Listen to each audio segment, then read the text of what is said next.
bà chỉ miệng xuông ông ôn này nghe này đồ tật về tranh bẹ cả đá là xa dương đã có pư ở bia xì pết vì trong mê rộng vì có pư thầm ta có pư cái lụn xa về ngọt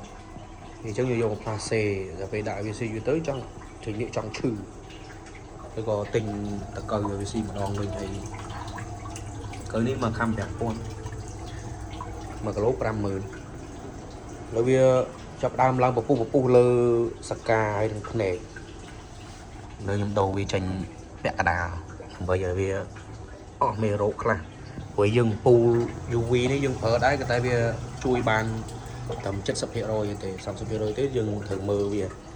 ព្រោះតែនេះវាធន់មួយទឹកមួយអីហ្នឹងប៉ុន្តែវាចាញ់ជំងឺអញ្ចឹងបើយើងអត់ដឹងពីរបៀបវាទេដល់ងាប់ហើយពេលវាឈឺវានៅស្គីមិនអត់ហែលទេ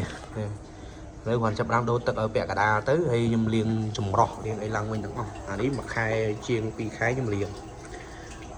យើងយូរទៅវាមេរោគលើហ្នឹងនឹងដូរទឹកចេញពាក់កដាលទោះបីទឹកវានៅថ្លាក៏ដោយបងប្អូនក៏តែយើងមើលត្រូវយើងទឹកថ្លាមែនតែវាអត់ហែលវាអត់ហែលហើយចកាវាឡើងពពុះភ្នែកអីហ្នឹងចាប់ដើមមានជំងឺនេះភ្នែកឡើងសខ្ញុំធ្លាប់ជួបបញ្ហាហ្នឹងពី3ដងហើយដាច់សកៃឡើងពពុះទាំងខ្ញុំចាប់ដើមដូរទឹកប៉ុន្តែទឹកមិនមែនដូរទឹកថ្មីទេណា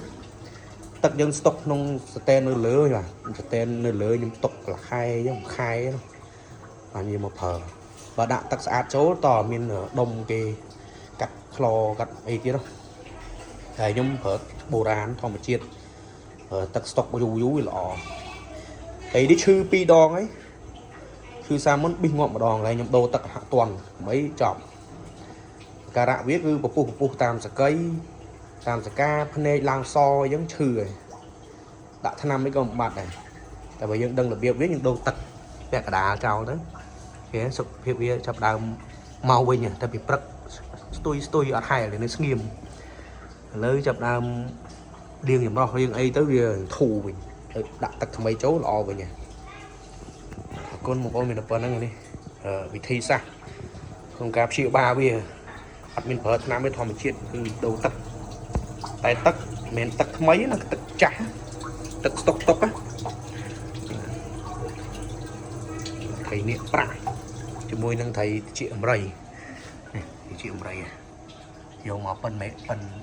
ពីថប់ដៃឥឡូវចូល5ថប់ដៃហើយថៃនេះប្រាក់ហ្នឹងយកមកពីថប់ដៃឥឡូវចូល2ទឹកប្រវាយធំមែនទែនទៅបាទអរគុណ